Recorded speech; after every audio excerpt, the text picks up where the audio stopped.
On y va. Parfait. Bonjour à toutes et à tous. Donc, premièrement, merci de vous être connectés aussi nombreux, parce qu'on constate que vous êtes 391, donc, compte tenu du nombre d'inscriptions, et ça ne fait que monter. Donc, premièrement, merci d'être aussi nombreux en visio pour participer et profiter de ce webinaire qui est co-organisé par Notaris Curba et l'INAFON. Et donc, je me présente, je suis Alexandre Savoie, je suis responsable pédagogique et scientifique pour l'INAFON. Et j'ai eu le plaisir donc, de me voir proposer une animation avec Laurens van de Vostin, qui est directeur de l'urbanisme chez Notaris Curba. Et surtout, merci à toi et merci à Notaris Curba de nous avoir proposé, d'avoir pris l'initiative, en tout cas, de ce beau thème qui, compte tenu du nombre d'inscriptions, eh bien, ne manquera pas d'intéresser. Et donc, nous sommes réunis pendant une petite heure avec des sessions de questions-réponses intégrées, eh bien, pour discuter, pour évoquer. En tout cas, vous imaginez bien qu'en une heure, on ne peut prétendre à l'exhaustivité. Donc, pour évoquer ensemble les pièges à éviter en matière d'état des risques et de pollution. Et eh bien, l'exercice sera assuré par toi, Laurens, que je vais te laisser te représenter peut-être dans un deuxième temps. Mais sur donc 4 points. Premièrement, donc la présentation que tu vas effectuer de Notaris Curba, et puis ensuite on rentrera dans le vif, dans le nerf de la guerre, et donc on évoquera, ou en tout cas tu évoqueras l'évolution de l'état des risques et des pollutions, et tu opéreras un état des lieux du 26 octobre 2023. Et puis avant d'initier l'aspect questions-réponses, je vous proposerai à titre de conclusion, mais très très rapide, peut-être la question ou les questions que vous pouvez vous poser en termes de responsabilité notariale sur ces points, mais vraiment de façon très brève, hein, 1 sanction, 2 responsabilité, pour montrer que c'est à géométrie variable et que, bon, j'en dis pas plus, je te laisse la main peut-être, Laurens, et je te remercie encore une fois très sincèrement, parce que ça a été, et je le dis comme ça devant tout le monde, pour que vous puissiez prendre l'empreinte du plaisir qui a été le mien, et je pense le nôtre, de préparer cette formation, cet élément d'information. Et moi, ça m'a permis de rencontrer quelqu'un de très agréable. Donc, merci. Et je te souhaite bien bon courage pour cette présentation. Eh bien, bonjour à toutes et à tous. Donc, Laurens van de Vostin, je dirige le service urbanisme de Notaris Curba. Pour ceux qui nous ne connaîtraient pas, on est un bureau d'études spécialisé en prévention des risques majeurs et d'urbanisme.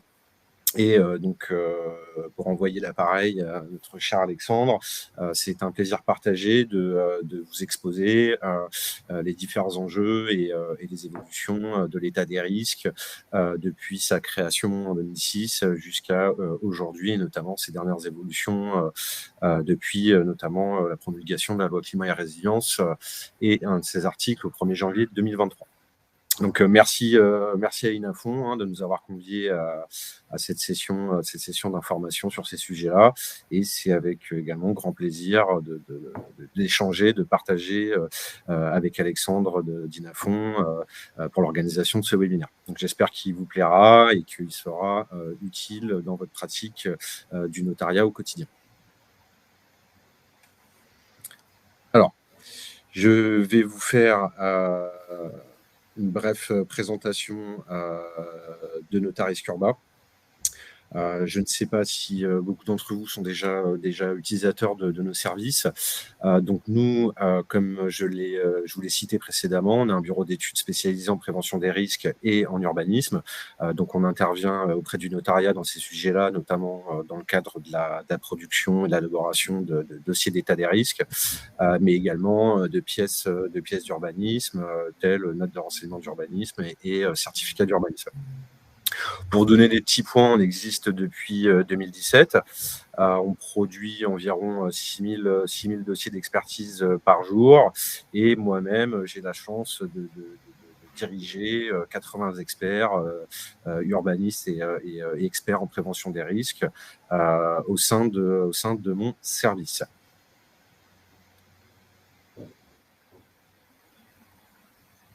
Alors, Pour entrer dans le vif du sujet, comme beaucoup d'entre vous le savent déjà, donc l'état des risques est une traduction d'une disposition qui existe depuis 2006 dans le Code de l'environnement, qu'on appelle l'information des acquéreurs et des locataires sur les risques naturels, miniers, technologiques, qui est communément accepté en tant qu'IAL.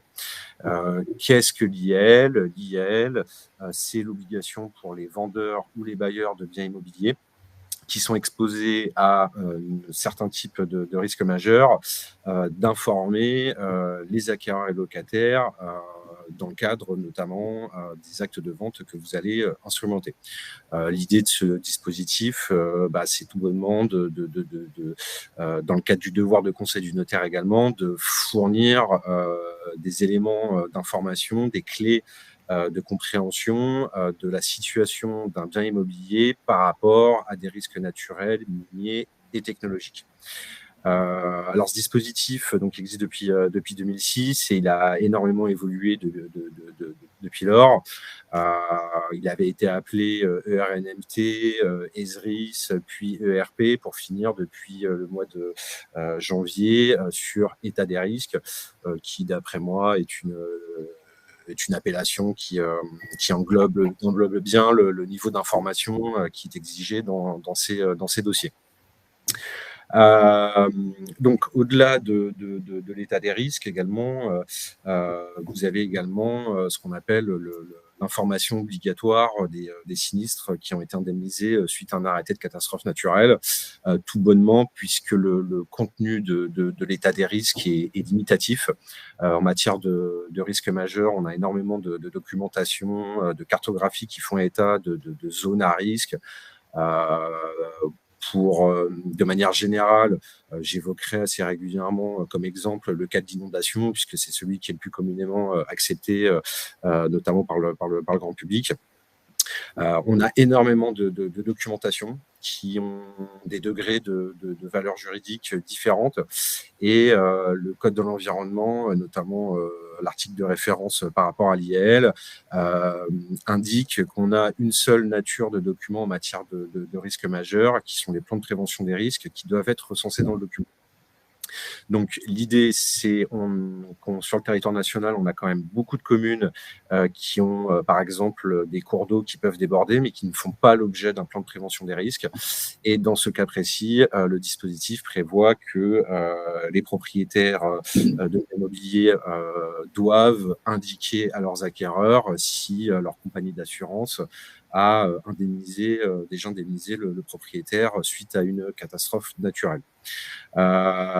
Donc ça, on va dire, c'est le dispositif de base, comme il a été établi en 2006.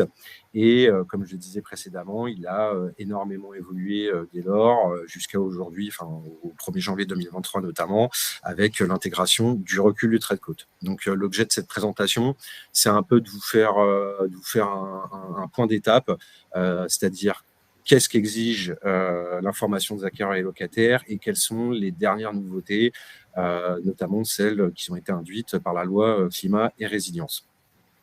Alors, l'obligation d'IL s'applique sur des communes, donc c'est une échelle d'application communale, pour toutes les communes qui sont soit couvertes par un plan de prévention des risques, soit par un niveau de sismicité qui est prévu, qui est compris entre le niveau 2 et le niveau 5, les communes qui ont un potentiel radon de niveau 3, et les communes où des terrains ont été répertoriés en tant que secteur d'information sur les sols, c'est-à-dire de terrains dont la pollution est avérée. Donc ça, c'est le dispositif de base. Alors, les articles de référence, notamment partie législative et réglementaire, c'est le L et le R125 du Code de l'environnement.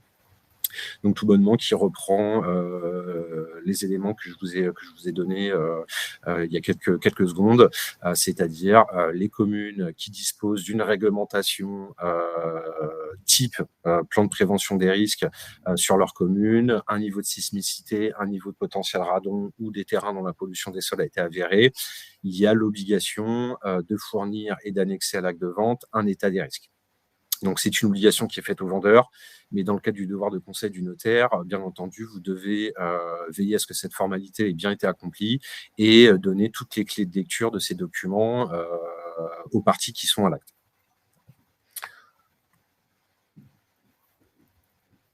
Alors,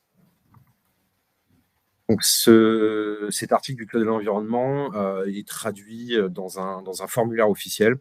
Alors, on a de la part de nos clients, on a bien souvent un amalgame qui est fait. Donc, il s'agit d'un formulaire officiel, hein, ce n'est pas un CERFA. Vous pouvez tout à fait établir un état des risques sur papier libre, du moment que les informations qui sont exigées par le Code de l'environnement sont bien mentionnées dans le formulaire. La formalité est bien accomplie. Et donc, tout simplement, ce formulaire reprend les points exigés par le Code de l'environnement, c'est-à-dire l'exposition ou non du bien immobilier par rapport à un plan de prévention des risques naturels, miniers ou technologiques, le niveau de sismicité de la commune, le niveau de potentiel radon de la commune. Est-ce que le terrain qui fait objet de l'instrumentation de l'acte de vente a été classé en secteur d'information sur les sols? Et également, depuis le 1er janvier, si le terrain est exposé à un phénomène du recul de trait de côte, donc dans une échelle qui se comprend entre 30 et 100 ans ou au-delà de 100 ans. Donc, ça, c'est la dernière évolution du 1er janvier. Vous avez également maintenant dans l'état des risques l'obligation de mentionner des articles de référence, donc notamment relatifs au secteur d'information sur les sols, donc des articles du Code de l'environnement, et également ceux du Code de l'urbanisme qui sont relatifs au trait de côte. Donc ces éléments, on les passera plus en détail au cours de la présentation. Donc c'est juste pour vous donner une indication de l'évolution du formulaire. Donc formulaire qui n'est pas du tout obligatoire d'utiliser. Hein. On préfère quand même pour des questions de conformité avec ce qui est produit par la Direction générale de la prévention des risques, hein, donc au ministère de la Transition écologique et solidaire. On préfère l'utiliser, le communiquer à nos clients, mais vous pouvez tout à fait effectuer l'obligation d'IL sur un papier libre du moment que le contenu qui est exigé par le texte de référence est bien présent. Donc,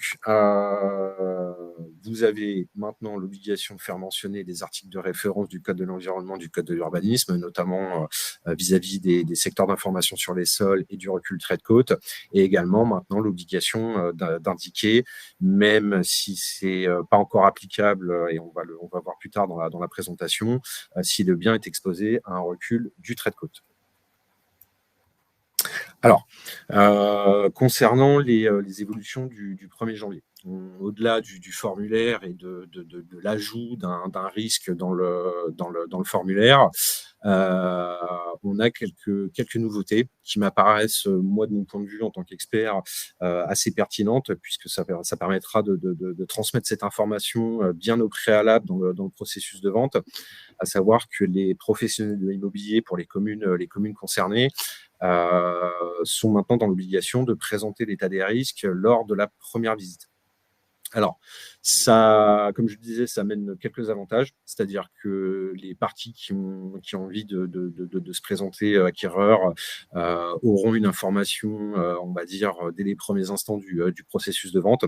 Ça permettra d'éviter certains accidents. Je suppose que parmi vous, vous avez déjà eu un acte de vente qui a dû être annulé à la dernière minute du fait d'une mauvaise communication d'une information.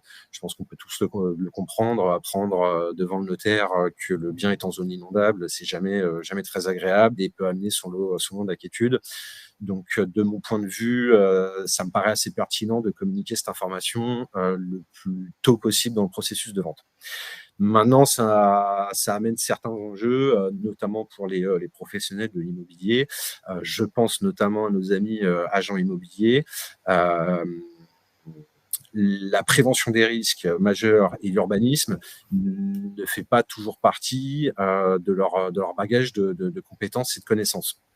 Donc, ça amène quand même pour vous, notaire, quelques devoirs, quelques informations, quelques explications à donner à vos clients concernant cette réglementation, puisque ces professionnels immobiliers ne seront pas forcément toujours capables d'accompagner correctement un futur acquéreur.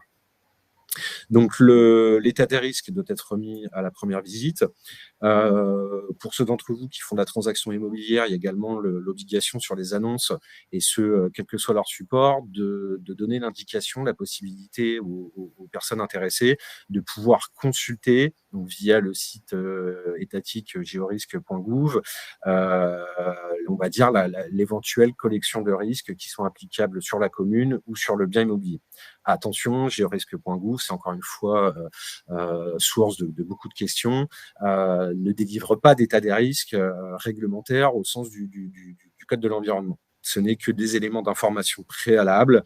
Ça ne remplace pas un état des risques en bonne et due forme. Donc, vous avez également, pour vous notaire, dans tous les cas, l'obligation d'actualiser l'état des risques au moment de signer l'acte authentique avec les parties. Donc, encore une fois, ça demande pour vous une certaine maîtrise et une certaine lecture des éléments d'information, et notamment si vous avez, par exemple, un plan de prévention des risques d'inondation ou mini ou technologique qui, entre le début du processus de vente et le passage devant le notaire, aurait évolué, aurait été révisé, etc. Et donc, ça demande une certaine quand même acquaintance avec ces sujets. Et c'est la raison pour laquelle il est important quand même pour vous, je pense, de vous faire accompagner par des experts, un peu comme Notaris Urba, pour vous accompagner, vous donner les éléments d'information, les éléments d'évolution, et vous permettre de mettre...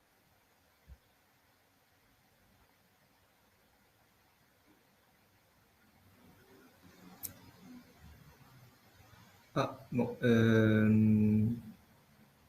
Alors, bonjour à tous, toutes nos excuses pour cette interruption. Donc, notre expert Laurence se reconnecte. Je vous invite à patienter juste quelques tout petits instants. Il se reconnecte, on a eu un petit souci technique. Et ça me permet de faire un point, car je vois dans le chat que vous posez des questions, c'est parfait. Moi, je recueille les questions en attendant, et on fera une petite session à la fin. Donc, n'hésitez surtout pas à poser vos questions. D'autant que là, je vois qu'il y a des questions de bonne pratique, et c'est tout l'objet de cette session. J'insiste bien parce que je vois que quelqu'un a demandé l'activation de la caméra pour que la formation soit validée. Ici, il ne s'agit pas d'une formation, hein, il s'agit d'une session d'information dont le format ne permet pas la validation. Donc, voilà, je tenais juste à préciser cela. Donc, il n'est nul besoin d'activer vos caméras, ce n'est pas possible. Vous n'êtes que spectateur, et donc il n'y a pas de possibilité d'accéder aux outils traditionnels lors des formations. Laurence, je te rends la parole. Excusez-moi pour cette petite interruption. Et je crois qu'il faut que tu retélécharges peut-être le... Je ne sais pas si tu y as accès. Ça, c'est bon, ça doit revenir. Parfait. Je pense.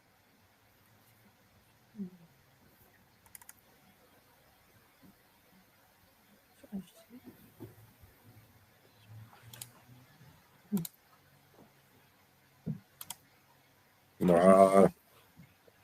Donc, bon, la coupure est arrivée à point nommé, puisque globalement, j'avais donné les éléments d'information, notamment par rapport à la présentation de l'état des risques à la première visite du bien immobilier, et également la nécessité pour le notaire d'actualiser ce fameux dossier d'état des risques avant la signature de l'acte authentique.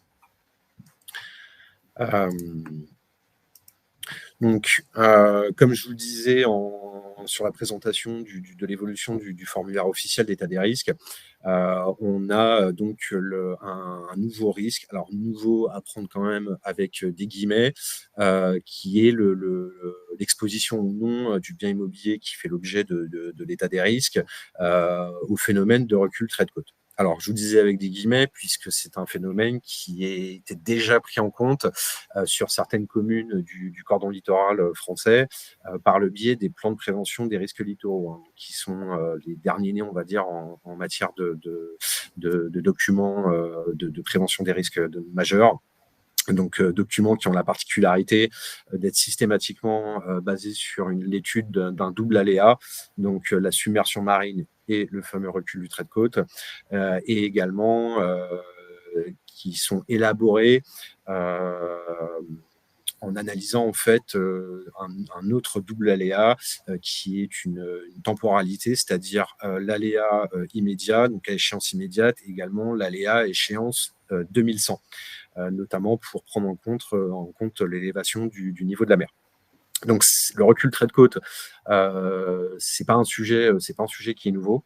Par contre, oui, effectivement, pour toutes les communes qui n'étaient pas soumises, qui n'étaient pas réglementées en occupation des sols par un plan de prévention des risques littoraux, il y a cette nouvelle disposition qui permet effectivement d'informer des futurs acquéreurs et des locataires éventuellement, parce qu'il ne faut pas les oublier, sur l'exposition entre 30 et 100 ans ou à échéance 100 ans à une exposition au recul trait de côte. Alors, la petite particularité, c'est qu'en matière de prévention des risques, c'était le représentant de l'État dans le département, donc le département qui publiait les informations, prescrivait l'étude de plan de prévention des risques ou les approuvait. En ce qui concerne donc cette intégration du recul du trait de côte, et c'est de mon point de vue une nouveauté qui peut amener son lot de problématiques. La réglementation, l'autorité compétente n'est plus le département, mais les communes. C'est-à-dire que ces fameuses cartographies hors plan de prévention des risques littoraux qui doivent faire état de l'exposition au recul du trait de côte vont être annexées au document local d'urbanisme des communes concernées, que ce soit des plans locaux d'urbanisme ou les variantes intercommunales. Donc, ça amène quand même quelques enjeux. Puisque les risques majeurs, c'est pas une compétence communale, même s'ils sont dans l'obligation de transmettre quelques informations au travers de leur disposition locale d'urbanisme. Ça restait jusqu'au 1er janvier une prérogative départementale, et donc ça va amener son lot de problèmes, si je puis dire, puisque les communes vont être en charge d'une nouveauté et de devoir faire évoluer leur disposition locale d'urbanisme avec ce risque. Donc, il y a eu plusieurs publications de la part du gouvernement, du législateur. Donc, on a eu un décret en 2022 qui a fait état d'une première liste de communes qui a été soumises à cette obligation d'intégrer le recul du trait de côte à leur document d'urbanisme. Ce décret de 2022 a d'ores et déjà été mis à jour avec l'intégration de nouvelles communes du cordon littoral concernées par cette obligation d'intégrer le recul du trait de côte dans leur document local d'urbanisme. Petit point de détail qui est quand même relativement important pour vous, notaires, les communes qui sont concernées ont 3 ans pour élaborer ces fameuses cartographies. Au jour où on échange sur ce webinaire, il n'y a encore aucune carte qui a été publiée par ces communes qui sont listées dans les décrets successifs, et donc cette disposition n'est pas encore applicable.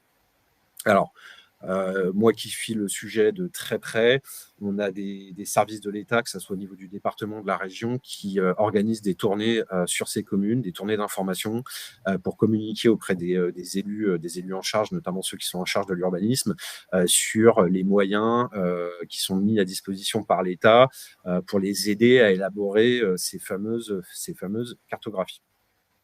Donc,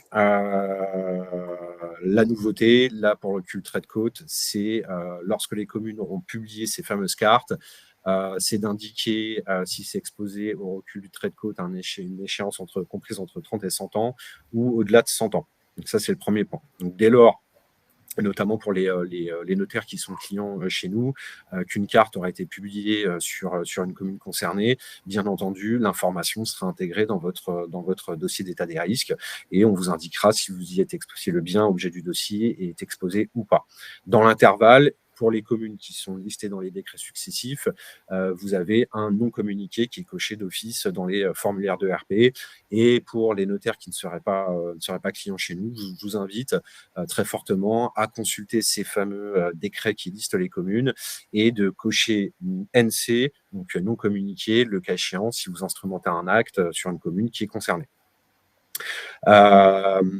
Autre points, alors qui sont plus, on va dire, à portée pédagogique, notamment pour les parties qui sont à l'acte.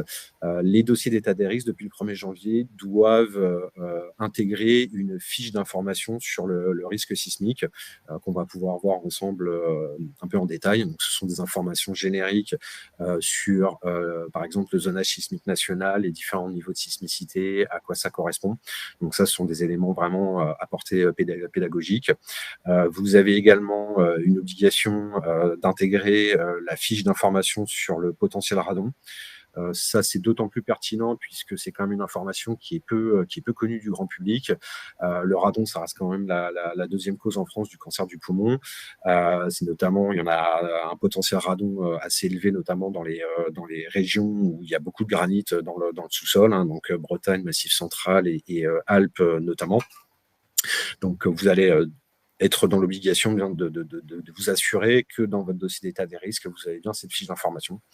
La fiche d'information sur risque sismique et la fiche d'information sur potentiel radon sont des documents qui sont établis par les services de l'État et qui sont disponibles sur georisque.gouv à titre d'information.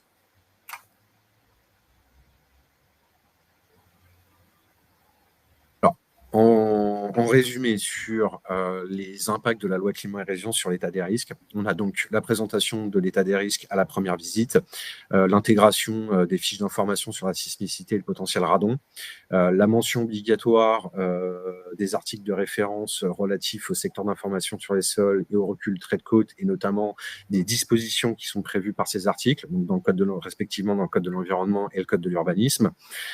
Pour vous notaires, l'obligation d'actualisation de l'ERP, notamment avant le passage à l'acte authentique, et la fameuse exposition, intégration du risque recul du trait de côte dans le formulaire d'état des risques.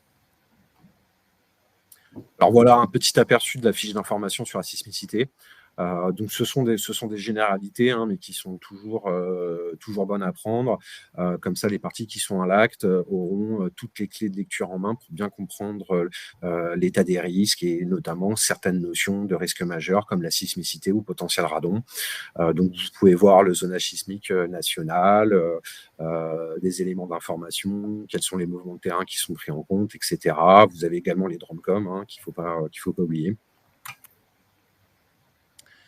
Là, donc, j'attire votre attention donc, du coup sur la mention de l'article de référence du Code de l'urbanisme, notamment concernant le recul du trait de côte. Et là, j'en appelle quand même à votre vigilance. Lorsque les communes auront publié ces fameuses cartes d'exposition au recul du trait de côte, les élus en charge, des élus compétents sur le territoire de ces communes auront la possibilité, pour tous les permis de construire qui auront été acceptés dans une zone exposée au recul du trait de côte, d'ordonner la démolition du bien et la remise en état du terrain aux frais du propriétaire si le recul du trait de côte n'est pas maîtrisable sous 3 ans. Donc, ce sont des conséquences relativement lourdes, notamment, par exemple, si vous instrumentez un acte qui concerne un terrain à bâtir, qui va faire l'objet d'une construction, je prends le cas général d'une maison individuelle, par exemple, les conséquences peuvent être extrêmement lourdes pour l'acquéreur du terrain et le futur pétitionnaire d'un permis de construire, par exemple, puisque si le risque n'est pas maîtrisable sous 3 ans, l'élu pourra ordonner la démolition du bien et la remise en état du terrain aux frais du propriétaire. À savoir que dans ce cas précis, le montant correspondant à la démolition et la remise en état du terrain devra être consigné à la Caisse des dépôts. Donc ça peut être une double peine pour le propriétaire de ce terrain et le constructeur ou pétitionnaire d'un futur permis de construire, puisqu'il risque de perdre très gros sur ce genre d'opération. Donc j'en appelle à votre vigilance. C'est encore une fois pas actuellement applicable, mais ça va arriver incessamment sous peu. 3 ans à l'échelle de la prévention des risques, c'est très peu. Et donc j'invite à votre extrême vigilance sur les communes qui sont concernées déjà dans les décrets qui ont été publiés successivement, et également si ces communes publient à terme à échéance ces fameuses cartes. Méfiez-vous grandement des terrains qui seraient exposés à ce risque-là. Donc là, on a la fiche d'information sur le radon. Donc, encore une fois, ce sont des généralités. Qu'est-ce que c'est le potentiel radon? Quelles sont les mesures de bon sens à prendre? À savoir qu'en matière de prévention, le potentiel radon, c'est très difficile à mesurer, c'est très difficile à contrer. Les seules dispositions aujourd'hui qui sont prévues pour les biens immobiliers qui sont concernés par un potentiel radon élevé, c'est déjà l'interdiction des locaux d'habitation en sous-sol et c'est des dispositifs d'aération des sous-sols pour éviter une concentration trop élevée dans des pièces réduites. Malheureusement, l'état, on va dire, de la prévention en est là actuellement. Il faut s'attendre à ce que ça évolue de manière plus restrictive et notamment, je pense, en matière d'urbanisme ou de santé publique dans les années à venir. Mais actuellement, ce sont les moyens qu'on a à disposition pour lutter contre le radon sont malheureusement très réduits. L'information fait partie des éléments qu'on a en matière de prévention, c'est-à-dire bien communiquer, bien indiquer aux personnes qui sont concernées par un potentiel radon élevé, des bonnes pratiques à avoir dans leur logement ou dans leurs édifices, peu importe la destination, et encore plus dans les établissements recevant du public dits sensibles. Donc on a également pour plus de précision, donc la mention de l'article du Code de l'environnement de référence par rapport aux terrains qui sont classés en secteur d'information sur les sols. Donc, les secteurs d'information sur les sols, ça a été introduit dans l'état des risques en 2020.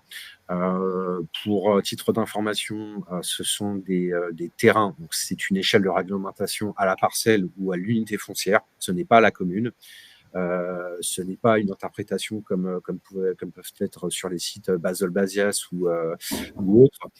Donc, ce sont des terrains qui sont issus des bases de données de l'État Basel et Basias et dont la pollution est avérée. C'est-à-dire qu'il n'y a pas de doute pour les services de l'État.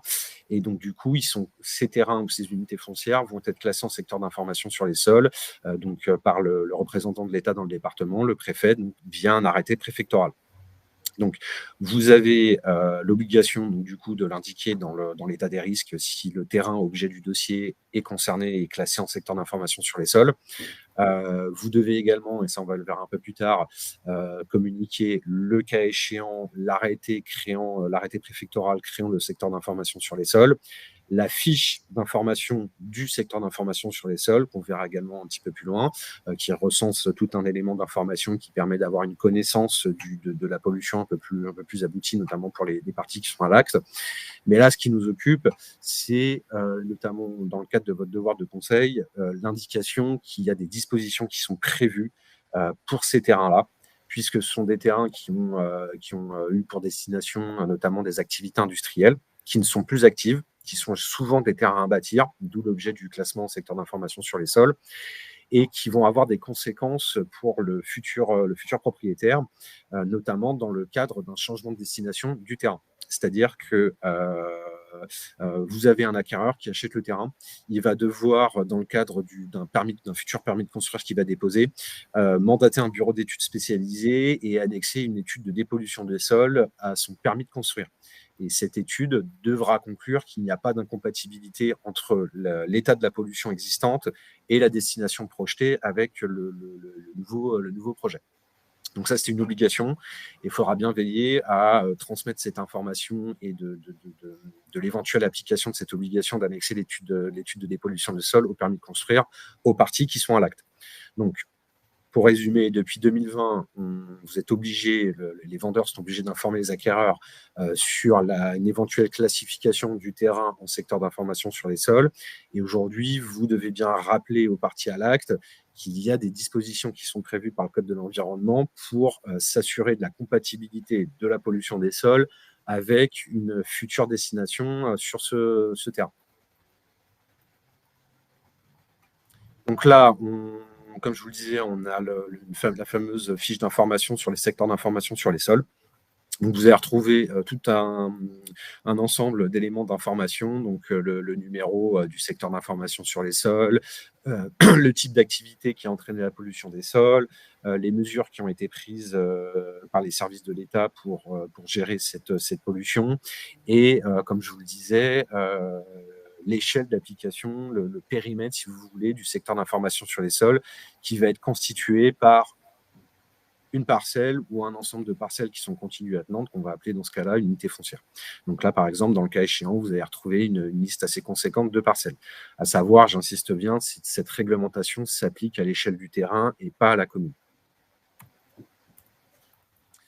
Là, on a l'exemple d'un arrêté d'approbation de secteur d'information sur les sols. Donc, c'est un arrêté préfectoral qui va vous viser toutes les procédures qu'il y a pu avoir concernant ce terrain.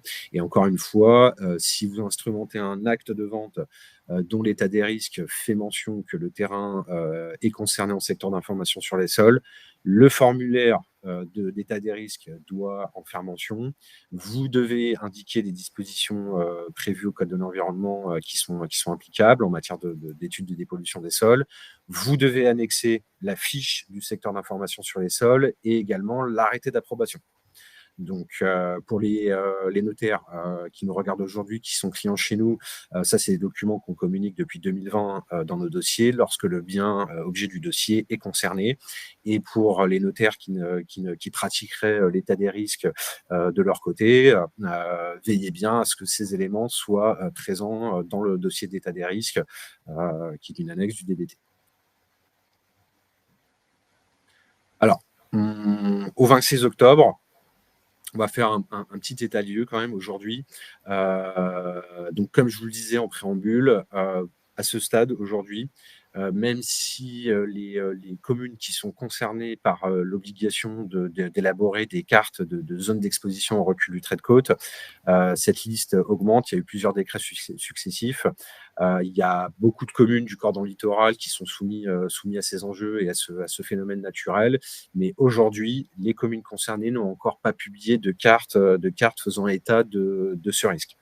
Donc, le recul du trait de côte dans l'état des risques pour les communes concernées doit être indiqué non communiqué, mais je vous invite grandement à effectuer une veille réglementaire, notamment vis-à-vis d'évolution probable des dispositions locales d'urbanisme pour les communes concernées. Et j'insiste bien sur ce fait, attention, ce n'est plus le département qui va publier ces cartes-là, c'est bien les communes. Donc l'échelle de source d'information s'est vue grandement augmentée puisque ce n'est pas le département qui les communiquera. Exception faite des communes qui sont déjà réglementées en occupation des sols et vis-à-vis de ce risque par un plan de prévention des risques littoraux, intégrant le recul du trait de côte. Vous avez des enjeux vis-à-vis de la présentation de l'état des risques à la première visite, notamment pour ceux d'entre vous qui font de la transaction immobilière. Et pour les autres, attention à bien repasser sur les états des risques qui ont été communiqués notamment par les professionnels. Bon. Écoutez, nous sommes véritablement confus. On va attendre peut-être la reconnexion immédiate. Alors, voilà. Parfait. Les aléas de la technologie, c'est très pratique, mais malheureusement, on va avoir quelques coupures.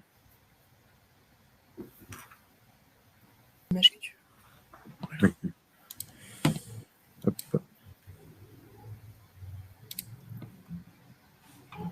Voilà, donc comme je vous le disais, avant d'être interrompu, bien veiller à actualiser votre état des risques avant la signature de l'acte authentique, bien vérifier sa conformité. Malheureusement, aujourd'hui, on est sur un domaine d'études qui se complexifie au fil des ans. Comme je vous l'expliquais depuis 2006, le volume de risques à prendre en compte dans l'état des risques a considérablement augmenté. Donc, on a une vraie complexité aujourd'hui. Les professionnels immobiliers, je pense notamment aux agents immobiliers, n'ont pas forcément ce panel de compétences dans leur bagage. Donc vous, en tant que notaire, dans le cadre de votre devoir de conseil, soyez vigilants avec les dossiers qu'on vous remet. Assurez-vous qu'ils sont bien conformes et réglementaires, qu'ils soient bien complets et qu'ils sont actualisés avant la signature de l'acte. Voilà. Donc, de toute façon, en définitive, pour les personnes parmi d'entre vous qui sont clients chez nous et qui nous connaissent, nous, on est toujours à votre disposition pour vous accompagner sur ces questions-là. Vous avez le moindre doute, vous nous appelez, vous nous envoyez un message et on se fera un plaisir de vous accompagner, de vous répondre sur ces sujets dans la limite de notre domaine d'expertise, de la prévention des risques et de l'urbanisme. Voilà, et on termine avec un petit exemple d'un plan de prévention des risques littoraux qui intègre d'ores et déjà le recul du trait de côte. Comme je vous le disais en préambule, c'est pas un phénomène qui est nouveau, malgré le fait que aujourd'hui, beaucoup de communes vont devoir se confronter à cette problématique. Si vous avez des questions, je vais laisser la main à Alexandre, des questions techniques sur ces sujets-là. N'hésitez pas à les poser dans le chat. On essaiera d'y répondre autant que faire se peut. Merci beaucoup, Laurence. Écoutez, moi, ce que je vous propose, c'est de faire un point, une conclusion. Et je vais répondre, je vais désamorcer peut-être déjà 2 questions au fur et à mesure de ma conclusion. Et ensuite, j'ai récupéré toutes les questions. Je les ai répertoriées en 2 temps. Premier temps, on va dire les questions qui concernent purement et simplement Notaris Curba. Et deuxièmement, les questions de fond. Donc, je vous propose on va j'ai tout trié. Peut-être avant un petit point, parce que tu l'as très bien exprimé. Il y a il est capital pour le notaire aujourd'hui de bien veiller, tu l'as dit, de s'assurer, tu as dit exactement, de l'actualité et de la validité de l'information qui est délivrée au client. Et donc, du coup, ça a l'occasion pour moi de vous faire un petit point rapide sur les sanctions et sur la responsabilité notariale. Sur la sanction, tu as souvent évoqué effectivement la résolution de la vente et tu as cité L125-5 du Code de l'environnement. Effectivement, les sanctions sont prévues à l'article L125.5 du Code de l'environnement et la L125.5 vous précise que, premièrement, le risque encouru, c'est, alors en l'absence d'état des risques ou on nous posait la question tout à l'heure si l'état des risques n'est pas valide, n'est pas conforme à la réalité, ou en tout cas n'est pas actuel, dans ce cas-là, c'est la résolution de la vente premièrement, et deuxièmement, n'oubliez pas, il y a aussi toujours la possibilité, à défaut de revendication de la résolution, de demander la diminution du prix. Tout à fait. Est enfermé dans un délai de 5 ans, et il y a une petite nouveauté qui est importante, je crois, d'un point de vue notarial, qui a été apportée en tout cas, dont la date d'entrée en vigueur, je crois que c'était la loi climat, mais la date d'entrée en vigueur était le 1er janvier. C'est une question qui était posée à ce propos, et donc ça me permet d'y répondre. Attention, que se passe-t-il si mon état des risques n'est pas à jour? La nouvelle sanction qui est prévue en cas de remise tardive ou en cas d'omission de remise totale de l'état des risques, je crois que la sanction est d'importance, c'est la suspension du délai qui est prévu par L271.1 du Code de la construction et de l'habitation. Tout à fait. Ça veut dire que tant que le document n'est pas et là, il y a une possibilité dans la pratique notariale de venir régler le problème en remettant tout simplement l'information. Mais tant que l'information n'est pas remise, cela ne déclenche pas le délai prévu L271.1 et c'est une des premières sanctions, entre guillemets, que l'on doit mettre en avant. Ouais, c'est inscrit dans le texte, ouais.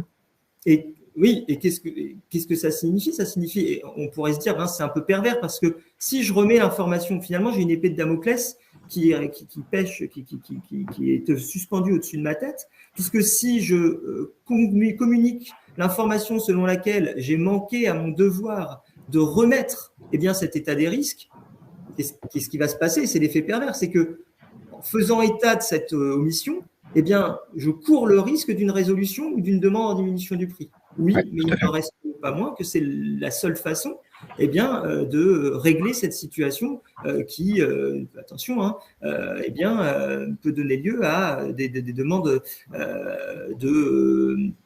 de restitution, c'est-à-dire tout simplement une nullité de la convention qui est passée. Et comme tu l'as dit, ça concerne la vente, ça concerne également la location. Et du coup, peut-être la deuxième question que l'on posera, c'est champ d'application du texte. Et je crois qu'il y avait des questions sur le fonds de commerce et des questions sur la donation. Donc, si tu me permets, j'y réponds maintenant. Sur la donation, tu m'arrêtes surtout si je me trompe, mais il me semble qu'à ce propos, il y avait une réponse qui a été apportée par une circulaire de 2005 qui avait été critiquée à l'époque, mais en tout cas, la circulaire vous disait que L125.5, quant à son champ d'application, avait vocation à s'appliquer, et la circulaire vous disait aux cessions à titre gratuit, aux échanges, et notamment, aux donations, ainsi qu'aux partages successoraux et aux baux amphithéotiques. Donc, effectivement, et Laurence, tu me dis, si toi, non, je confirme. Sur les questions, mais il me semble-t-il, et ça nous permet de répondre du coup à la question, la donation. Oui, on traite énormément de dossiers qui sont des donations. Voilà. Donc, je rejoins tout à fait ton propos. Et alors, la question est plus délicate sur la session de fonds de commerce. Je ne sais pas si vous avez vocation à être sollicité lors des sessions de fonds de commerce. On est sollicité également pour les fonds de commerce. De manière générale, nous, on invite nos clients, en fait, finalement, en dehors de la pratique notariale. Je me permets un peu de sortir de ce champ. Nous, on invite nos clients, vente, location, d'annexer un état des risques. En fait, l'idée, c'est de garantir, de ne pas faire peser de risques juridiques sur l'acte. C'est une formalité qui est quand même relativement accessible, notamment avec des prestataires comme nous. Nous, en dehors de préoccupations commerciales qui m'intéressent pas spécialement aujourd'hui, on invite, ne serait-ce que pour ne pas faire peser de risques juridiques sur l'acte, vente, location, cession à titre gratuit, donation ou fonds de commerce, à établir un état des risques en bonne et due forme, tout simplement. Donc, voilà pour les questions de sanctions. Maintenant, tout autre, et si vous consultez, j'anime une formation d'actualité sur le droit de l'urbanisme et le droit de la construction, et j'ai eu l'occasion de remonter sur les 2 dernières années, et tu l'as très très bien dit, si on remonte un petit peu sur les situations qui ont donné lieu à interrogation, parce qu'attention, je vous l'ai dit, c'est à géométrie variable. Et s'il n'existe pas un doute qui permet au notaire de s'interroger ou de pousser une investigation plus importante sur une situation donnée, il n'y a pas lieu à déclencher une quelconque interrogation de sa part. Et dans ce cas-là, il est uniquement soumis à la véracité de l'information qu'il délivre, si je puis dire, et donc à la vérification de l'actualisation des documents qui sont annexés à son acte. Ça me permet de faire un point. Donc, tout ça pour dire, si on remonte, effectivement, tu l'as très justement dit, c'est souvent sur les risques d'inondation que la jurisprudence a eu l'occasion de se prononcer, en tout cas dernièrement.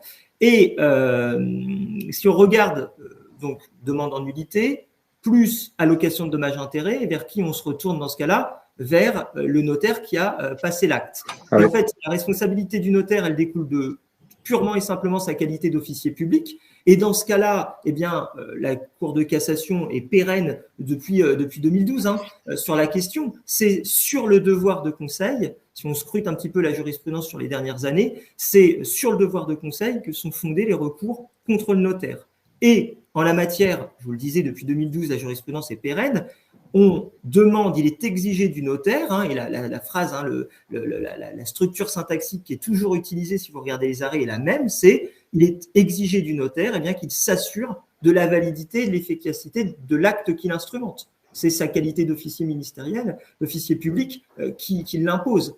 Et donc, du coup, qu'est-ce qui se passe? On regarde le triptyque traditionnel, il faut une faute, un préjudice réparable et un lien de causalité. Et pour reconnaître la faute du notaire, on nous pose la question dans le chat, suffit-il qu'il n'ait pas vérifié l'actualité, la validité de l'information qui est délivrée? À cette réponse, il me semble que oui, et je crois qu'il y a un arrêt du 9 septembre 2020 qui répond clairement et simplement. Et alors, si j'en prends… Clairement, je peux te répondre sur la question. Alors, effectivement, on avait les jurisprudences qui nous donnaient de bonnes clés de lecture sur une éventuelle responsabilité engagée du notaire dans le cadre d'un défaut de devoir de conseil. Là, c'est depuis le 1er janvier, c'est inscrit dans le texte, tout simplement. C'est obligé, le notaire est obligé d'actualiser l'information au moment du passage de l'acte. Donc concrètement, on est sur quelque chose qui date du 1er janvier. On aura sûrement une actualité juridique à venir sur ces questions-là, mais là, c'est inscrit dans le texte. Complètement. Et les jurisprudences antérieures reprochaient, donc c'est tout simplement une codification à droit constant de la jurisprudence antérieure. Exactement. Et la jurisprudence disait bien que le notaire était obligé de compléter le dossier de diagnostic technique, j'ai l'arrêt sous les yeux, par un état des risques de pollution, même si celui, et ça permet de répondre à une autre question, même si celui annexé à l'acte authentique de vente datait de moins de 6 mois C'est une question qui nous a été posée. Quid si le dernier diagnostic technique et l'état des risques date de moins de 6 mois, mais qu'il y a une modification. Et là, on vous le dit, hein, dans ce cas-là, vous êtes obligé de compléter, même si les éléments datent de moins de 6 mois, dès lors que le nouveau PPRNP avait été publié entre-temps au recueil des actes administratifs des services de l'État. Tout à fait. Et là, que faisait le notaire? Il venait dire, mais attendez, je me suis connecté au site et le site n'était pas à jour. Et la Cour de cassation de dire, non, ce n'est pas un argument valable pour vous exonérer de votre responsabilité. Tout à fait. Et alors, du coup, juste pour terminer sur un petit point d'actualité, puisque tu as cité le cas, et c'est pour rassurer un petit peu la pratique, hein, en vous disant, voilà, vous n'êtes pas un débiteur solvable qui est actionné à tout va sur ces questions. Il reste nécessairement des situations dans lesquelles le notaire ne verra pas sa responsabilité engagée, quand bien même elle risquerait d'être engagée. Et on a un arrêt parfait pour illustrer, puisque tu as cité le risque d'inondation. Donc, je retiendrai juste celui-ci. J'en avais prévu une batterie, mais je vais rester concis. C'est tout simplement la découverte après la vente par des acquéreurs du caractère inhabitable du rez-de-chaussée en raison, et on était sur un PPRI qui avait été modifié durant la phase de signature des contrats, donc des contrats de réservation, parfois des formations, mais de la promesse, puis de l'acte définitif de vente. Et là, il s'avérait que finalement, c'était en zone inondable et le rez-de-chaussée était complètement inhabitable. Que se passe-t-il? Nullité de la convention au motif qu'il y avait ici caractérisation d'une erreur. Hein. Vous savez, l'erreur, c'est la disproportion entre la croyance de l'errant et la réalité. Ici, il y a bien une disproportion. On pense, en tout cas, l'acquéreur pense acheter un bien complètement habitable, d'accord, à 100% habitable, et il s'avère que le bien n'est qu'à 60% habitable, puisque tout le rez-de-chaussée ne l'est pas. Donc, nullité, la Cour de cassation admet la nullité, et puis la question rejaillit, puisque sur la responsabilité notariale, puisque il y a une tentative de mettre d'actionner la responsabilité du notaire quant à l'absence de délivrance d'une information valable permettant d'assurer la validité même de son acte. Et là, la Cour de cassation, et c'est pour ça que je vous disais, il y a vraiment un seuil à partir du moment où le notaire doit être inquiet et et peut être inquiété au sens juridique du terme. Et là, la Cour de cassation vous dit, vous voyez, compte tenu des éléments qui lui étaient remis, parce que c'est toujours cette question, compte tenu des éléments qui lui étaient remis, il n'y avait pas ici de situation suffisante pour caractériser un doute. Alors, la Cour de cassation, je dois avoir la solution quelque part, vous dit, voilà, n'était pas de nature à créer un doute sur les modalités d'aménagement du rez-de-chaussée. Et donc, vous voyez, c'est juste pour vous dire, attention, effectivement, il y a de plus en plus un risque de responsabilité qui pèse sur les épaules du notaire, mais la Cour de cassation n'est pas rentrée dans une frénésie de sanctions à tout va, et il reste quand même ce fameux seuil de déclenchement que j'appelle du doute raisonnable, et c'est véritablement dans des situations particulières, attention, un doute vous permet de caractériser l'importance de lancer des investigations, que là, la responsabilité peut être engagée. Attention, comme tu l'as très bien dit, Laurence, c'est vrai, uniquement dans des situations particulières, puisque dans la majorité des situations, l'absence d'actualité, l'absence d'actualisation de l'information, alors même que il y aurait une variation qui serait intervenue quelques semaines avant la conclusion de l'acte, même quelques jours, voire même quelques heures, hein, on peut s'autoriser à cette fantaisie, conduirait à la lecture du texte à une responsabilité quasi automatique, hein, du notaire, toujours si d'aventure il y avait bien caractérisation d'un préjudice nécessairement. Donc voilà ce que je voulais voir avec vous, et du coup ça nous permet peut-être d'enchaîner sur la première question que je trouve intéressante, et je pense que c'est celle qu'on doit te poser le plus souvent, c'est celle de savoir si l'annexion de l'ERP délivrée par Notaris Curba exonère le notaire de son devoir de conseil. Absolument pas. Absolument pas. Nous, on engage notre responsabilité, bien évidemment, sur les éléments d'information qu'on porte, qu'on insère dans le document de RP. Nous, on est toujours, comment dire, en veille juridique constante, hein, mais on est notamment régulièrement sollicité par la Direction générale de la prévention des risques en audit. Hein. Donc, on délivre des ERP qui sont tout à fait conformes et tout à fait à jour des nouvelles réglementations. D'ailleurs, on insère toujours nos attestations d'assurance qu'on assure à hauteur de 10 millions d'euros. On engage notre responsabilité sur les éléments d'information qu'on intègre dans le dossier, mais ça n'exonère absolument pas votre devoir de conseil en la matière. Pas du tout. Pas d'exonération du devoir du conseil, mais vu le vocabulaire que tu utilises, je pense que vous êtes tenu à une obligation de résultat quant à la délivrance des informations qui sont fournies. C'est ça, exactement. Donc, du coup, derrière, c'est un recours récursoire, le cas échéant, hein, si d'aventure il y avait le moindre problème, mais effectivement, il n'y a pas de possibilité. Non, nous, notre rôle en tant que bureau d'études, au-delà de l'élaboration du dossier à proprement parler, hein, de toute façon que ce soit en prévention des risques ou en urbanisme, c'est de fournir une expertise, des clés de lecture au généraliste du droit qui est le notaire sur des points de détail de réglementation qui sont nos sujets, entre guillemets, et donc sur lesquels on va être capable de les accompagner, de leur donner des bonnes clés de lecture, les bonnes informations à communiquer aux parties à l'acte. Tout à l'heure, tu évoquais le cadre du bien qui était un acte qui est instrumenté autour d'un bien immobilier qui ne respecterait plus les nouvelles dispositions d'un PPRI. Là, on rentre, et heureusement la Cour de cassation a vu juste sur cette affaire, sur une analyse extrêmement technique et poussée de la conformité d'un permis de construire vis-à-vis d'une réglementation. Ça, typiquement, c'est le genre d'expertise, d'accompagnement qu'on va offrir à nos clients. Ceci étant dit, on les accompagne dans l'exercice de leur devoir de conseil, mais on ne les exonère pas de ce dernier. Ce n'est pas notre rôle. Parfait. Il y a une question qui vient de s'afficher qui est aussi intéressante, je trouve. Comment concilier le RP qui est fourni par le vendeur et commander un diagnostiqueur lambda et celui de Notarisc? Concrètement, alors ça c'est une forme de tradition. Il y a le fameux dossier de diagnostic technique que le RP est une composante du DDT qui fait que bien souvent les diagnostiqueurs sont sollicités, mandatés pour délivrer un état des risques. Mais là, c'est un peu comme le même sujet de l'état des nuisances sonores aériennes, c'est-à-dire le bruit des aéroports qui serait identifié par un plan d'exposition de bruit. On est dans la même veine, la même filiation que la présentation de l'état des risques par l'agent immobilier, notamment à la première visite. On sort quelque part du champ de compétences classique et standard de ces professionnels. La prévention des risques majeurs n'a pas grand-chose à voir, de mon point de vue, encore une fois, ce n'est que mon point de vue, avec l'état de l'installation électrique, la présence d'amiante et de plomb, le DPE, l'audit énergétique. Pour moi, ce sont des sujets différents. Ils sont traditionnellement, puisque l'état des risques est un dossier, un élément du DDT mandaté, et notamment par on va dire, leurs clients qui seraient profanes, c'est-à-dire des particuliers qui ne sont pas issus de ces domaines et qui souhaiteraient vendre leurs biens.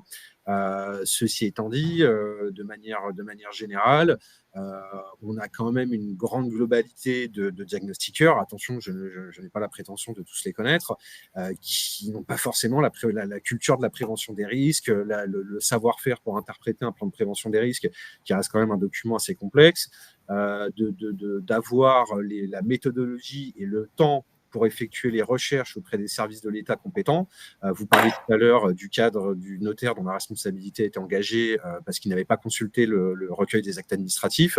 Nous, on le sait. Et d'ailleurs, c'est maintenant inscrit également dans le texte. Les préfectures sont très rarement à jour. On est obligé d'appeler leurs services techniques, c'est-à-dire les DDT, très régulièrement pour obtenir des informations. Heureusement, on veille les recueils des actes administratifs.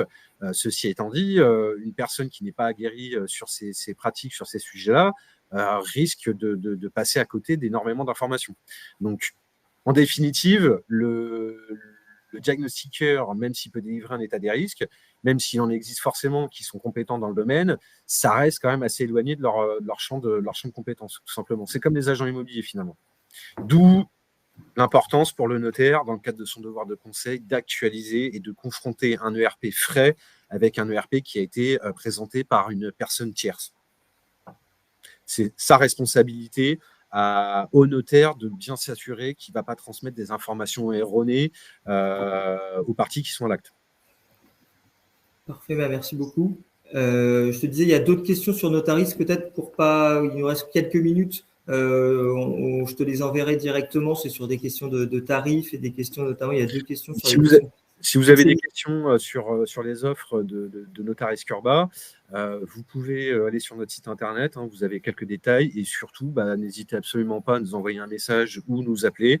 Nous, on met un point d'honneur à être extrêmement réactif vis-à-vis de nos clients ou des éventuels prospects qui souhaiteraient essayer notre solution, nos dossiers, etc. Mais comme je disais, on met vraiment un point d'honneur à accompagner nos clients sur les sujets qui sont les nôtres et on estime que la réactivité est un maître mot, donc n'hésitez absolument pas à prendre contact avec notre service commercial. Vous n'avez pas d'attente à rallonge, vous aurez quelqu'un qui va vous donner les éléments d'information que vous désirez très rapidement.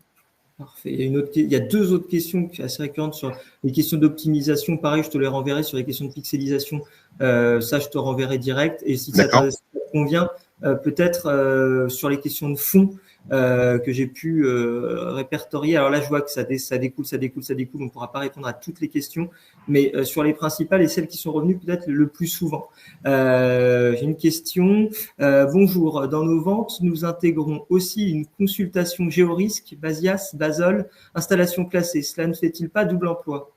Alors, nous, dans nos dossiers, non. Après, je ne sais pas par quel prestataire, si vous les faites vous-même déjà, ou si vous passez par un prestataire, mais sachez que nous, par exemple, quand on produit un dossier d'état des risques, en interne, on appelle ça un état des risques complet, on va fournir en fait une information exhaustive. Alors, on ne va pas s'arrêter uniquement aux exigences du Code de l'environnement en matière d'IAL, on va vous communiquer des informations qui sont utiles et toujours dans notre domaine d'études, utile à votre devoir de conseil. Donc, on va vous donner effectivement les sites Basel Basias, les ICPE à proximité.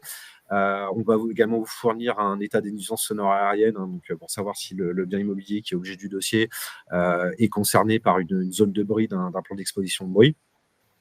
Et on va également, nous aussi, fournir un extrait de géorisque dans nos dossiers.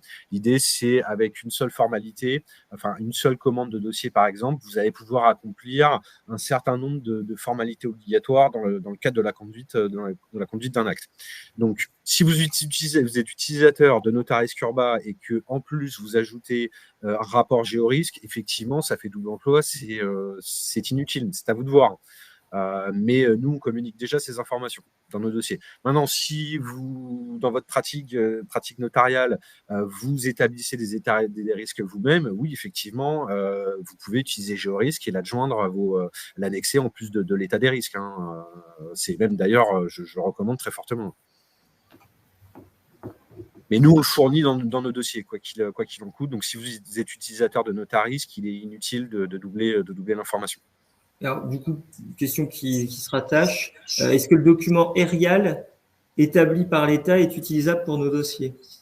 Non, c'est purement un titre informatif. Et d'ailleurs, de toute façon, le site GeoRisque et ERIAL le mentionne, mention faite en gras. Ceci n'est pas un état des risques en application du L125-5 du Code de l'environnement. Voilà. C'est par exemple le type d'information que peut retrouver un éventuel acquéreur qui s'intéresse à un bien immobilier avant d'aller en première visite. Pour moi, GeoRisque a plus cette portée, c'est-à-dire de donner de l'information au grand public sans forcément rentrer dans l'application d'une législation donnée. Donc, ERIAL n'est pas réglementaire. C'est une information qui peut être pertinente pour un pour un profane dans le domaine. Vous, en tant que notaire, quand vous instrumentez un acte, l'ERIAL n'a aucune valeur. Il n'a aucune valeur, et j'insiste bien sur le fait, encore une fois, on fournit des données de géorisque dans nos dossiers, mais attention, il y a des trous dans la raquette, et c'est pour ça qu'ils se dégagent de cette on va dire de cette responsabilité d'établir des états des risques en leur nom. Ils ne le font pas puisqu'ils n'ont pas des données exhaustives sur l'ensemble du territoire national. Donc c'est un élément d'information qui pour moi peut être utile avant d'effectuer une première visite pour un potentiel acquéreur profane dans ces domaines-là et qui souhaite en savoir plus sur un bien immobilier dans lequel il se projette. Mais concernant la pratique du notariat, l'ERIAL est à proscrire. Ça peut être un complément, si vous voulez, à l'état des risques, mais ça ne dispense pas d'annexer un état des risques à votre acte. Encore peut-être, si tu as encore un petit peu de temps. Oui, bien sûr. Il y a une question, moi, qui m'intéresse aussi, juste pour comprendre, parce qu'on se connaît depuis peu, finalement, et cette question, elle est vraiment intéressante. Une personne qui a sollicité depuis moins de 6 mois un dossier auprès de vos services, oui. Doit-il vous réinterroger si la vente intervient dans quelques mois a posteriori, ou est-ce que vous notifiez automatiquement s'il y a eu un changement sur une situation? Alors nous, donc on a 2 cas de figure. Vous avez commandé un état des risques via nos services. Nous, on effectue des mises à jour quotidiennes, donc sans forcément rentrer dans le détail. Donc, on consulte les services de l'État, les recueils des actes administratifs, etc. Donc, pour s'assurer que nos données sont toujours fraîches et à jour. À partir du moment où vous avez commandé un état des risques chez nous, qu'il est dans sa durée de validité de 6 mois, dès lors qu'on va modifier des informations sur votre dossier, vous êtes automatiquement notifié qu'une mise à jour est disponible sur votre dossier, et ce, gratuitement, donc dans le délai de validité de 6 mois. Le deuxième volet, c'est lié donc du coup à la rentrée en application de la loi climat et résilience concernant l'IAL, donc l'obligation d'actualisation pour le notaire. Sachez que si vous êtes client chez Notaris Curba, vous avez une actualisation du dossier qui est offerte, c'est-à-dire qu'en théoriquement, quand vous commandez un dossier chez nous, on proroge sa validité et à nos frais pendant 1 an. Donc, si imaginons que vous êtes dans un processus de vente longue, vous pouvez tout à fait demander une actualisation gratuite de votre dossier. Si vous avez une mise à jour durant le délai de validité de votre dossier de 6 mois, vous êtes notifié qu'une mise à jour est disponible et qu'elle est gratuite et à nos frais. Voilà. Parfait. Alors là, j'ai alors je pense que ça s'adresse à la réponse qui a été donnée préalablement. Une personne qui nous indique que dans le RRIER, il est bien indiqué, ce document est un état des risques pré-rempli mis à disposition par l'État. Il répond au modèle arrêté par le ministre chargé de la prévention des risques prévu par R125-26 du Code de l'environnement. Par rapport à l'Arial ? Oui, sans doute. Bah écoute, moi, la dernière fois que j'ai consulté ce site-là, alors il utilise peut-être le formulaire. Moi, dernière nouvelle, il me semblait bien qu'il était indiqué en noir sur blanc que ce n'était pas un état des risques conforme à la réglementation. Après, je peux être en erreur, je n'ai pas regardé depuis quelques Alors là, attention, parce que c'est l'ERIer, c'est pas l'ERIAL. L'ERIer. Enfin, je connais pas ce dossier. Moi non plus, mais en tout cas, moi, attention à ce qu'il n'y ait pas de confusion. Hein, moi non plus, je ne connais pas l'ERIer. Ce que je peux affirmer sans le moindre doute, c'est que ça soit Géorisque ou Arial, ils n'ont pas d'équipe de données exhaustives à l'échelle du territoire national pour engager une responsabilité à établir un état des risques. L'Arial, si vous le faites, vous êtes obligé de compléter les éléments, et je vous assure qu'il y a beaucoup de trous dans la raquette. Donc au final, vous vous retrouvez à faire un état des risques vous-même. Parfait. Alors, petite question beaucoup plus technique. S'agissant du radon, lorsque le bien est potentiellement radon 3, y a-t-il une obligation de faire une mesure? Alors ça, j'ai pas l'élément d'information. Ce que je peux dire, c'est que le Code de la santé publique prévoit effectivement des obligations d'effectuer des mesures et de prendre des mesures pour contrôler la concentration de radon, et ça concerne les établissements recevant du public dits sensibles. C'est ce que dit le Code de la santé publique. En matière d'IL, à partir du moment où la commune est classée en potentiel radon de niveau 3, il y a l'obligation d'établir un état des risques et d'annexer à l'acte de vente. Et concernant les particuliers, ou on va dire les biens à destination de logement, notamment les maisons individuelles, ce genre de choses, il n'y a pas de dispositions qui sont prévues sur l'obligation de mesure. Il y a l'IRSN qui met à disposition des guides pour que les particuliers effectuent des mesures. Mais globalement, d'un point de vue, on va dire, coercitif, c'est surtout au sujet des établissements recevant du public dits sensibles qui, eux, sont effectivement assujettis à certaines règles de mesure et de contrôle de concentration du radon. Ok. Alors, 2 questions, et après, parce qu'il sera temps de rendre l'antenne, je pense que Webikeo va nous couper, je ne sais pas s'il y a une coupure automatique, mais en tout cas, bon, 2 petites questions qui sont liées. Premièrement, où peut-on trouver la fiche d'information SIS? Et en lien, on a, si le bien est situé en SIS, faut-il, faites-vous, donc le notaris Curba, un document d'information sur les sols R125-26 à part? Oui, alors du coup, en fait, on va vous donner, si le cas échéant, le bien est concerné en 6, on va vous donner, mais ça, en fait, on n'a pas attendu le 1er janvier 2023, on le fait depuis 2020. Donc, on va vous donner donc l'arrêté préfectoral de création du secteur d'information sur les sols. On va vous donner la fiche détaillée d'information du secteur d'information sur les sols, donc qui sont produits par les services de l'État, et des règles de droit, donc celles que j'évoquais notamment pour le futur propriétaire qui va potentiellement changer la destination du terrain en construisant par exemple des logements collectifs, l'obligation d'annexer une étude de sol, une étude de dépollution du sol au permis de construire, qui doit conclure entre la compatibilité de l'état du sol avec la destination projetée. Donc ça, nous, dès que le bien immobilier qui fait l'objet d'un dossier chez nous, qui est classé en secteur d'information sur les sols, on fournit toutes ces informations-là. Si vous faites des états des risques par un autre prestataire ou vous-même, ces éléments-là, c'est variable en fonction de la région et notamment des départements. Vous pouvez les retrouver soit sur un site de préfecture, dans les RA, notamment pour les arrêter. Et normalement, les fiches d'information sur le secteur d'information sur les sols sont disponibles sur GeoRisque. Encore une fois, il y a des trous dans la raquette qui existent, donc ça peut demander un contact aux services concernés, notamment les directions départementales des territoires. Enfin, nous, c'est notre pain quotidien, donc c'est pour ça que je vous invite je rebondis sur l'autre question, mais à faire très attention avec ce qui est produit par GeoRisque et Arial. Mais nous, oui, effectivement, on fournit toutes ces informations-là. Parfait. Bah, écoute, je vois qu'il y a encore beaucoup de questions, mais alors peut-être une petite dernière. Dans l'acte de vente, doit-on reprendre les éléments de l'ERP ou l'indiquer simplement indiquer qu'ils sont annexés? Là, le texte semble faire état d'une annexe simple. D'une annexe simple.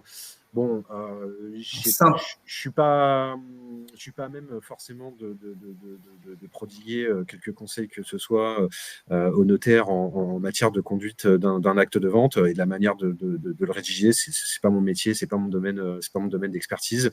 Ceci étant dit, moi je conseille quand même fortement, et c'est la même chose en urbanisme, de procéder lors de la lecture de l'acte, de faire un état sur l'état des risques et des éventuelles expositions au risque qui sont mentionnées dans le dossier. On n'est pas à quelques minutes près. Je pense que ça me paraît pertinent et garantit une passation de l'information plus efficiente et donc quelque part éviter de se voir engager sa responsabilité sur un devoir de conseil qui n'aura pas été effectué correctement. Mais encore une fois, hein, je dis ça avec légèreté, je m'excuse auprès du public, mais je ne suis pas notaire. La rédaction des actes de vente n'est pas mon métier, je préfère pas m'avancer plus que ça. Alors, pour créer une synthèse peut-être sur 3-4 questions qui sont posées, on était quand s'arrête la responsabilité du notaire, cette question, et puis d'autres questions en lien. Effectivement, si il y a un constat d'une modification tardive à quelques jours ou à quelques semaines de la signature et que l'information est acquise et que l'on se rend compte qu'il y a et d'ailleurs il y a même une question sur la repurge. Doit-on renotifier SRU? Là, ici, je pense que la prudence impose de procéder de la même manière que vous procédez dans d'autres cas où vous interrogez sur les causes de repurge et en cas de modification substantielle, comme par exemple dans notre cas où vous vous rendez compte au dernier moment que finalement tout le rez-de-chaussée est inhabitable Et là, dans ce cas-là, effectivement, il y a lieu de repurger, hein, puisque c'est quasiment plus du tout le même objet. Il y a une modification qui est dite novatoire ici.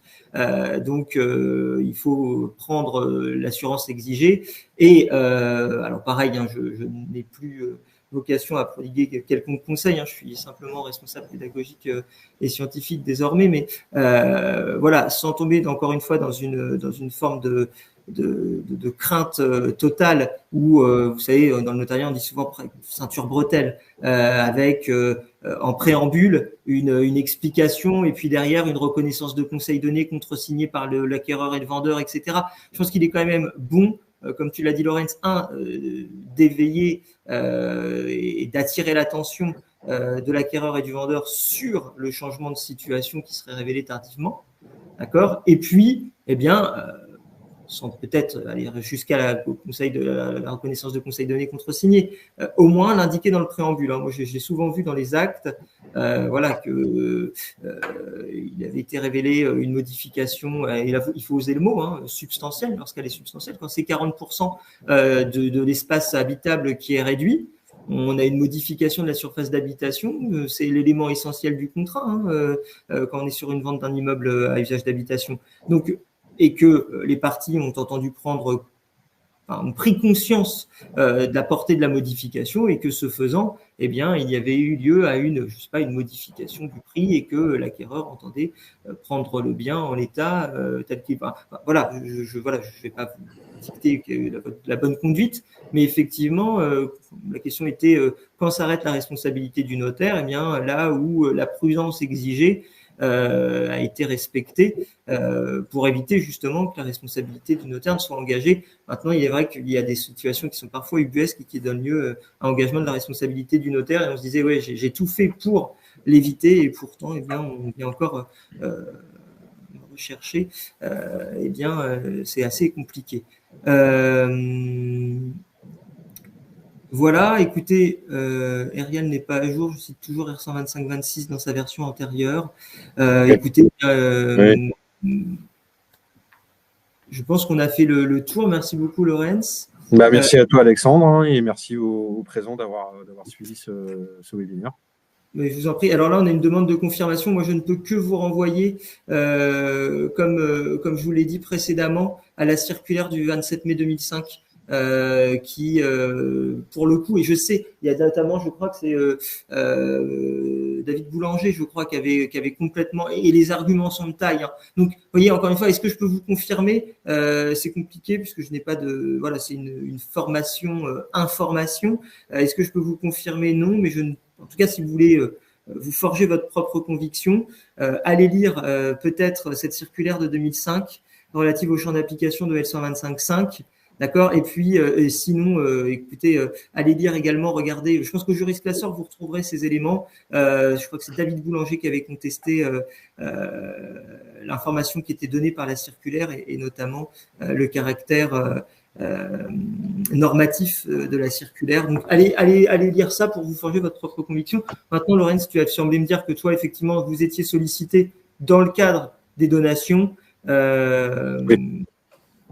Le plus que le moins, effectivement. Hein, voilà. Alors après, sur le fond, j'ai pas plus d'informations à vous transmettre, mais bon, effectivement, bon, nous, en tant que prestataire, on a quand même quelques arguments qui quand même incitent nos clients notaires à systématiser en fait la demande d'un ERP. C'est la rapidité avec laquelle on communique l'information, hein, donc on délivre en moins de 5 minutes sur tout le territoire national. L'accessibilité à des experts sur ces sujets-là, donc pour l'accompagnement.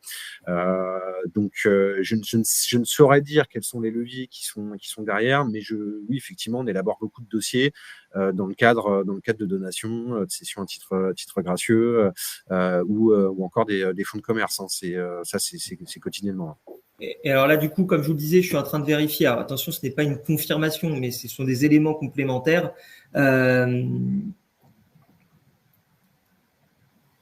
En pratique, donc voilà, je vous invite, c'est Lafond et c'est à jour d'avril, à jour du 1er avril 2023. Juris classeur, fascicule 150, vente d'immeubles. Et là, c'est bien écrit, hein, et comme ça vous permettra peut-être de vous rassurer.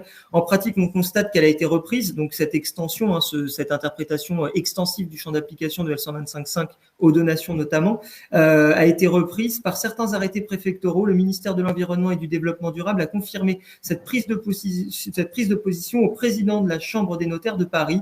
Et vous avez un commentaire notamment au JCP de Xavier Lièvre, hein, qui est l'un de vos confrères, et Maître Dupuy également, je crois. Donc voilà, ce sont en tout cas tous les éléments d'information que nous pouvons vous communiquer sur cette question. Et écoutez, je vous souhaite à toutes et à tous du coup une belle journée. J'espère que cette formation, enfin en tout cas cette session d'information, ce webinaire, hein, vous aura plu. Merci encore à toi, Laurence. Et puis, je t'en prie, merci à toi pour la co-organisation, cher Alexandre. De te retrouver très bientôt pour une intervention. Alors, non pas sur un format Webikeo, mais sur le recul du trait de côte. Ouais. Parfait. Écoute, je te souhaite une belle journée. Merci encore. Et bien également, merci à tous. Merci. Au revoir.